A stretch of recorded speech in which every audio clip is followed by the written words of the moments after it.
Welcome to the deep dive. Today, we're jumping into something that, well, it affects every single one of us. Money. But probably not how you're used to thinking about it. We're not talking complex formulas, market predictions, that kind of thing. Right. This deep dive is all about the psychology, why money is maybe one of the greatest shows on earth when you look at how people behave around it. It really is fascinating. Our whole mission here is to unpack why doing well with money, it seems, has less to do with how smart you are. Yeah. And a lot more to do with how you act, how you behave. Exactly. It's about those soft skills. Totally. And we're basing this on a really foundational text that explores this, full of honestly pretty compelling real-world stories. Absolutely. It challenges a lot of the standard financial thinking. Okay, so let's unpack this a bit. We usually think finance, is it math, right? Numbers, formulas, predictable. That's the common view, yeah. But the core idea here is, what if financial success isn't mainly about being brilliant or knowing all the technical stuff? What does that actually look like? Well, it's a really powerful point the source makes. It argues that financial success is, fundamentally, it's a soft skill. It's not physics, not a hard science. Okay. Think about it. Finance is taught like math, mostly. You put data in, a formula spits out an answer, tells you what to do. Right. But here's the catch. Knowing what to do tells you absolutely nothing about what goes on in your head when you actually try to do it. Ah, okay. That gap. That gap. Yeah. That's where the real action is, between knowing and doing. And that's what most finance misses. And that gap can lead to some pretty dramatic outcomes. Like the examples in our source. Let's start with the first one, the genius tech executive. Oh, yeah. Quite a story. So picture this guy. He's in his 20s, designing, patenting key Wi-Fi components. Smart guy. Extremely smart. Started and sold several companies. Made a fortune. By any normal measure, wildly successful. But his relationship with money, the source calls it insecurity and childish stupidity. How so? What did he actually do? Well, for starters, he apparently carried around a stack of $100 bills, like several inches thick. Wow. And wasn't shy about showing it off, bragging constantly, especially when drunk. Okay, not great. And then there's one story, just astonishing.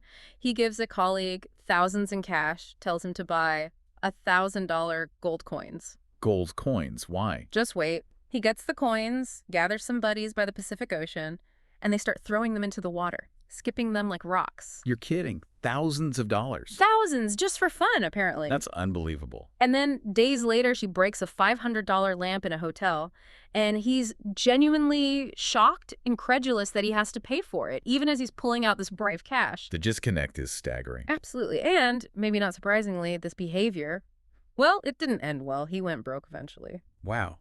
So much talent, so much initial success, gone. It makes you wonder, doesn't it? What was driving that? Just impulse or something else? The source hints it was deeper, maybe a misunderstanding of risk, or maybe a need for validation that money just couldn't buy no matter how much he threw around. Seeing money as just a toy, almost. Exactly. Yeah. For showing off, for immediate kicks, not for security, not for the long term. Okay, now let's shift completely. The total opposite. Ronald James Reed. Ah, Ronald Reed, yes. Tell us about him. No tech genius here. Not at all. He was a janitor, a gas station attendant from rural Vermont. Okay. First in his family to finish high school, lived a very, very quiet life. Bought a small house for $12,000 when he was 38. A $12,000 house. Lived there his whole life. Very low key. along? The punchline is, when Ronald Reed died at 92, his net worth was over $8 million. $8 million. The janitor. $8 million. Left $2 million to his stepkids and over $6 million to the local hospital and library. How? I mean, was it a lottery ticket? Inheritance. Nope, nothing like that. No secret. He just saved what little he could from his jobs, invested it consistently in blue chip stocks, big stable companies. Right. And then he just waited for decades upon decades, let compounding work. Wow. Tiny savings over a very long time turned into a fortune. Janitor to multimillionaire philanthropist purely through patience and consistency. That story is just, it almost floors you. A janitor, $8 million. It really challenges everything you think you know about wealth creation. It absolutely does. Shows the sheer power of behavior, doesn't it? Yeah. Discipline, consistency, even with modest means. Incredible. Okay, so we have the reckless genius and the patient janitor. Now, character number 3, Richard U. Scone. Ah, yes, Fuscone. Another fascinating contrast. Very different background again. Harvard-educated, MBA, high-flying Merrill Lynch executive. Top of his game. Retired in his 40s even. Became a philanthropist. Got awards. Praised for business savvy, sound judgment. Made a 40 under 40 list. The works. Looked like the picture of financial success and prudence. On the surface, absolutely. But he lived an extremely lavish lifestyle. Borrowed heavily to expand this gigantic house in Greenwich, Connecticut. How big are we talking? 18,000 square feet. 11 bathrooms, 2 elevators, 2 pools, 7 garages. Good grief. Cost over $90,000 a month just to maintain. $90,000 a month. Yeah. And then 2008 happened, the financial crisis. Ah. He was leveraged to the hilt, lots of debt, assets he couldn't sell easily, illiquid, it wiped him out. Bankruptcy. So the Harvard MBA, the Wall Street exec. Bankrupt. House is foreclosed. There's a story about a $3 million glass sculpture by Chihuly. Yeah. It was installed over the indoor pool, sold in the foreclosure for like 75% less than it was worth. Just gone. Wow. So you put these 3 stories side by side. The genius who lost it all, the janitor who built a fortune, the expert who went bust. Mm-hmm. The lesson seems incredibly stark, doesn't it? Our source puts it bluntly. Ronald Read was patient. Richard Fuscone was greedy. That's the core of it. And that behavioral difference, patience versus greed, it just completely overshadowed the huge gaps in education, experience, connections. It really did. And here's where it gets really interesting, thinking about finance specifically. How so? Well, ask yourself, in what other field does this happen? Where someone with 0 training, 0 background, no connections, Right. can massively outperform someone with the absolute best education, the best training, the top connections. Yeah, you don't see that elsewhere. Exactly. You don't expect a janitor to do heart surgery better than a Harvard surgeon, No, right? of course not. Or outperform, top nuclear engineers. But in investing, these stories happen, and it's because finance is so deeply behavioral. Which drives home that point again. Yeah. It's not a hard science like physics or engineering. It's a soft skill. Precisely. How you behave matters more than what you know from a textbook. Think about medicine again. You mentioned surgery. Healthcare's made incredible strides, right? Scientific discoveries improve health globally. Undeniable. But look at finance, the money industry. It recruits brilliant minds, PhDs from top schools, for decades now. Mm-hmm. Have we seen the same kind of collective improvement in how people handle their own money?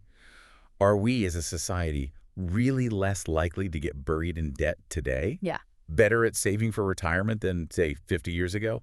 Honestly, I haven't seen any compelling evidence that we are collectively better behaved with money. Right. It seems not. Why is that? Well, our source argues it's because we treat money too much like physics, with strict rules and laws. Instead of like psychology, which it is, full of emotions, nuance, irrationality. Correct. To really get why people drown in debt, you don't just study interest rates. You need to study the history of greed, insecurity, optimism, human nature. Right, the human element. And to understand why investors panic and sell everything at the bottom of a market crash. Yeah. You don't need complex formulas about future returns. You need to think about the sheer agony someone feels looking at their family, worrying their investments are ruining their future. That fear. That makes sense. It's emotional. Deeply. It reminds me of that Voltaire quote, "History never repeats itself. Man always does." Good one. And boy, does that apply to money. Our patterns of behavior driven by fear and greed, they just keep showing up. And realizing that psychology and history were better tools than finance textbooks, that's what led the author of our source material down this path. Exactly. It started with a report, then grew into this deeper exploration, identifying, I think it's 20 key flaws, biases, behavioral traps that mess up our financial lives. Which sets the stage for exploring those specific behaviors. Mm-hmm. But just wrapping up this part of the discussion, it seems clear money acts like this powerful magnifying glass, doesn't it? It really does. It reveals so much about why we do what we do. Teaches us about risk, confidence, happiness, lessons that go way beyond just finance. Absolutely. It touches everything. And ultimately, it comes back to those soft skills, behavior. That's what makes the real difference, far more than spreadsheets or IQ points. Couldn't agree more. Which leads us, I think, to a final thought for everyone listening. Yeah, let's leave people with something to chew on. Okay, so think about these stories. The tech genius, the janitor, the Wall Street exec.